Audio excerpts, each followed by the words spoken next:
On est embêté par les oiseaux.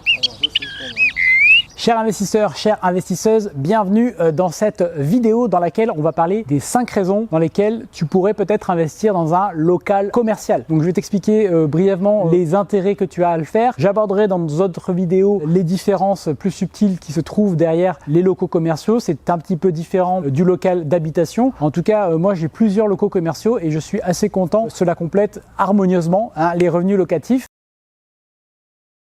Donc un local commercial, c'est quoi? C'est quand tu achètes les murs d'un commerce, tout simplement, et tu le loues à un exploitant, que ce soit un commerçant, parfois un bureau. En tout cas, ce n'est pas quelqu'un qui habite dedans, donc ce n'est pas une habitation. Attention, évidemment, comme tout investissement, il n'y a rien qui est parfait, c'est jamais tout noir ou tout blanc. Il y a un lot de contraintes qui vient avec, que nous verrons plus tard. Alors commençons la liste de nos raisons d'investir dans un local commercial. La première, c'est que globalement, tu as beaucoup moins de choses à ta charge. Tu sais, dans l'immobilier, on peut calculer la rentabilité et le cash flow à l'avance. Bon, c'est évidemment le cash flow que l'on projette au moment où on fait notre acquisition. D'ailleurs, si ça t'intéresse de savoir calculer la rentabilité nette et même la rentabilité brute, tu as dans la description un lien vers une fiche pratique où je t'explique comment calculer ces 3 rentabilités. Donc tu as juste à t'inscrire pour la télécharger. Je t'invite à le faire si cela t'intéresse. Pourquoi le local commercial a cet avantage? C'est que par habitude déjà, et puis par nature aussi, le local commercial, l'exploitant, le locataire d'un local commercial va payer beaucoup plus de choses personnellement que ne va le faire un locataire. Notamment, il est assez d'usage que le local commercial paye la taxe foncière du bâtiment dans lequel il est, ou alors la taxe foncière au prorata de son occupation. Mais en tout cas, imagine si tu as un immeuble et que tu as un local commercial qui représente la moitié de ton immeuble, ça veut dire que potentiellement la moitié de ta taxe foncière serait payée par l'exploitant. C'est intéressant pour toi parce que la charge par exemple de la taxe foncière, tu sais, ça peut représenter des sommes assez significatives. C'est généralement 1 à 2 mois de loyer. Donc imagine si tu gagnes 1 à 2 mois de loyer en plus parce que tu as un local commercial au lieu d'avoir un logement. Ça c'est intéressant. Deuxième élément qui est un petit peu concomitant à cela, là c'est plus la nature du bail commercial qui fait cela, c'est que dans un bail commercial, tu fournis un local tel qu'il est. Tu n'as pas à l'équiper, tu n'as pas à l'entretenir. Tu sais, on dit dans le langage que tu fournis simplement le clos et le couvert. Et donc après, libre à ton locataire, commerçant ou simplement une société qui fait des bureaux, d'aménager comme bon leur semble l'intérieur, sachant que tu as, toi, en tant que propriétaire, un contrôle total sur le bail. Si c'est toi qui rédige le bail ou qui le fait rédiger par ton avocat, tu as de très très grandes possibilités pour te protéger, pour limiter ce que fait le locataire, que tu ne peux pas du tout avoir avec le bail d'habitation. Donc je ne vais pas rentrer dans les détails ici parce que, encore une fois, ça serait un peu technique, mais voilà, sache que c'est beaucoup plus sécurisant pour toi. Justement, deuxième avantage, si on enchaîne sur l'aspect sécurité, c'est que les impayés sont beaucoup plus rares. Tu ne vas pas avoir le cas où ton locataire a saccagé son bureau ou alors il ne paye plus son loyer parce qu'il a perdu son emploi. Tu vois, ça va pas exister ce genre de cas. Le locataire, c'est son local, c'est son activité. Des fois, c'est son seul local. Des fois, c'est une personne ou une société qui a plusieurs locaux, mais tu vois, il ne peut pas se permettre de garder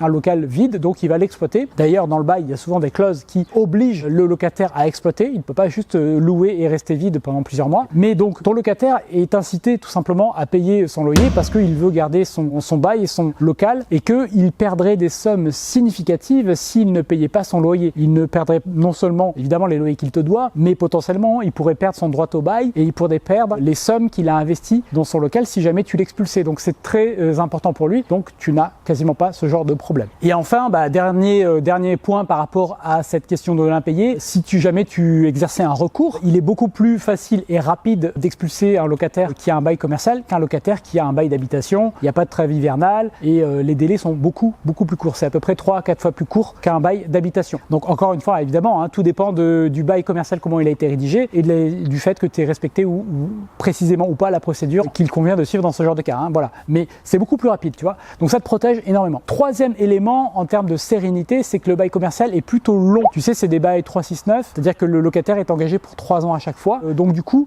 tu ne vas pas changer de locataire tous les ans, tous les 6 mois, tous les 2 ans. Généralement, quand un commerçant s'installe, il va développer son activité pendant plusieurs années, donc potentiellement au moins 6 ans avant de bouger, ou peut-être s'il s'y plaît, ça lui convient, il peut rester bien plus longtemps. J'ai beaucoup d'histoires que j'ai entendues où le locataire était là depuis 10, 12, 20 ans. Donc c'est très très bien pour toi parce que tu sais, on l'évoque aussi pas trop souvent, on n'y pense pas forcément, on essaie de pas le voir aussi peut-être, mais la vacance locative, ça peut vraiment plomber entièrement ta rentabilité et ton cash flow sur une habitation. Cela étant dit, évidemment, les changements de locataires sont beaucoup moins fréquents que dans le résidentiel, mais lorsque cela arrive avec un bail commercial, la durée de relocation est généralement un petit peu plus longue. Tu peux facilement mettre 2-3 mois pour relouer un local commercial, voire plus si tu es dans une zone qui n'est pas trop dynamique. Donc ça fait partie des critères de choix. Donc c'est à prendre en compte aussi. Mais voilà, vaut-il mieux peut-être avoir 2 mois de vacances, 3 mois de vacances tous les 10 ans que 15 jours de vacances tous les ans, tu vois. Donc c'est une question de vision et aussi de cash flow et de prévision du cash flow. Voilà, donc tout ça se gère, tout ça s'optimise évidemment. Pour la petite histoire, moi sur un des immeubles que j'ai acheté, il y avait un local commercial en bas. J'avais déjà mis l'annonce, j'avais demandé au vendeur. J'ai mis l'annonce de relocation alors même que je n'avais pas signé l'acte authentique. Je lui ai dit c'est ok pour vous, il m'a dit pas de problème. J'ai mis l'annonce, j'ai pris les rendez-vous 2 heures après la signature de l'acte authentique. Donc après être passé chez le notaire, j'avais des rendez-vous pour faire visiter et je l'ai loué le jour même où j'ai signé, tu vois.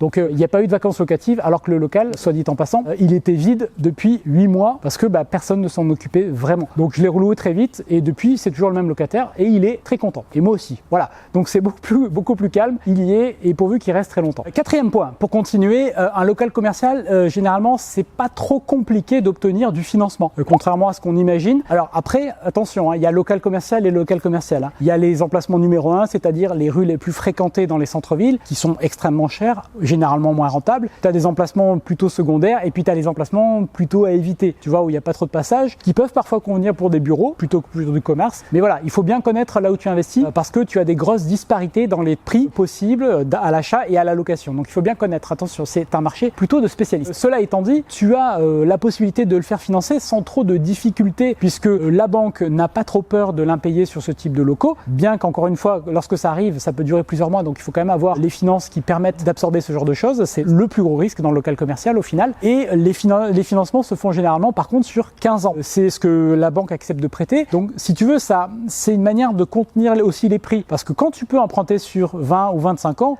généralement les prix s'ajustent. Parce qu'on sait que tu peux financer sur une longue période. Ici, les locaux vont rester dans des prix qui permettent d'être autofinancés ou un petit peu rentables sur 15 ans. Donc c'est plutôt intéressant, en tout cas niveau financement. 5e et dernier aspect, un changement d'exploitation est possible. Tu sais qu'un local commercial peut être transformé en habitation, ou tu peux peut-être le louer en location courte durée, parce que la location courte durée, c'est par définition une activité commerciale. Bien évidemment, pour effectuer certaines transformations, tu as plusieurs précautions administratives à prendre, notamment consulter le PLU de ta ville, le plan local d'urbanisme, et si tu es en copropriété, le règlement de copropriété. Donc ça ne se fait pas à la sauvage, mais c'est quelque chose qui est possible et qui peut améliorer le rendement de ton local. Enfin, si je peux terminer sur un inconvénient pour du local commercial, je reviendrai plus en détail si ça t'intéresse dans une autre vidéo sur les locaux commerciaux pour t'expliquer la dynamique, notamment le bail, si cela t'intéresse. Tout ça, je l'aborde dans ma formation si tu veux en savoir plus, si tu veux acheter des locaux commerciaux. Il y a un dernier inconvénient que j'ai envie d'évoquer pour clôturer ici la chose. On a parlé des avantages. Voilà, on va rétablir un petit peu la balance avec les inconvénients. Il y a un inconvénient important qui est que tu n'as pas de contrôle sur ton loyer en fait. Tu ne peux pas choisir d'augmenter ton loyer comme bon te semble, comme tu pourrais le faire, tu peux le faire dans la plupart des cas avec un logement. Il y a des villes où c'est limité, il y a des villes où tu peux pas augmenter comme tu veux, mais avec un local commercial, c'est beaucoup plus contraignant. Ce que tu dois bien comprendre simplement pour clôturer, c'est que le loyer fait partie de ce qui s'appelle le droit au bail, et donc ce droit au bail appartient en fait à ton locataire, il ne t'appartient pas, donc tu ne peux pas modifier les conditions de ce droit au bail comme bon te semble. Voilà, donc ça fait partie des contraintes qu'il faut connaître. N'achète pas un local commercial en te disant il est loué pas cher, dès que le locataire part, je vais augmenter le loyer et ainsi trouver ma rentabilité et mon cash flow. Ce n'est pas possible, en tout cas pas aussi facilement. Donc c'est un inconvénient à avoir en tête. Donc voilà ce que je voulais te dire sur les locaux commerciaux. N'hésite pas à mettre un pouce si cela t'a intéressé, cela t'a plu. C'est très bon pour l'algorithme YouTube et ça me fera également plaisir. Je t'invite à t'abonner à la chaîne si ce n'est pas déjà fait. Et en tout cas, voilà, dis-moi dans les commentaires, peut-être que tu as déjà des locaux commerciaux. Qu'est-ce que tu en penses? Quelles sont les bonnes raisons pour toi d'en avoir? On partage, on discute, on échange. Merci d'avoir regardé cette vidéo et je te dis à très bientôt. Salut!